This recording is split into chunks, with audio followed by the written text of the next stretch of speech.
subscribe to the channel and like. Happy viewing. Taiwan not included in launch of new Biden Indo-Pacific Pact. President Joe Biden is expected to come out with a list of countries that will join an Indo-Pacific Trade Pact, but Taiwan won't be among them. Tokyo.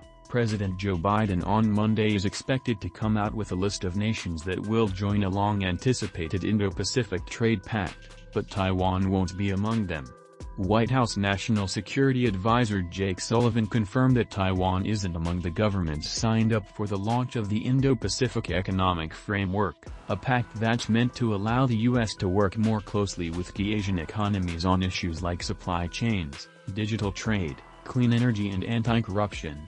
The U.S. president is slated to highlight the launch of the framework as he meets Japanese Prime Minister Fumio Kishida on Monday. Inclusion of the self-ruled island of Taiwan, which China claims as its own, would have irked Beijing.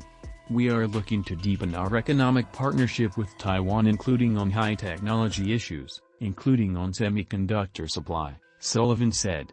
But we're pursuing that in the first instance on a bilateral basis.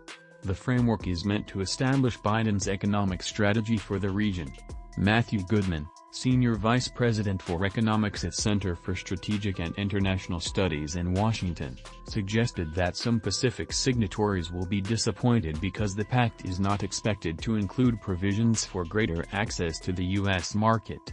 I think a lot of partners are going to look at that list and say, that's a good list of issues. I'm happy to be involved, said Goodman, a former director for international economics on the National Security Council during President Barack Obama's administration. But, are we going to get any tangible benefits out of participating in this framework? Beijing, in anticipation of the launch of the pact, has criticized the U.S. effort.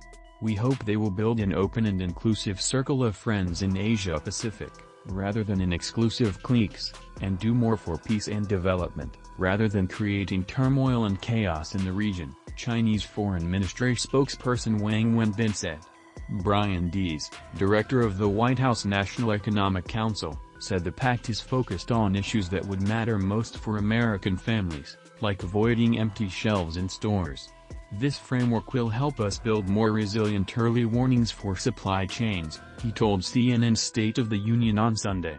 We can solve those types of issues. That's all, thanks for watching, and see you in the next video.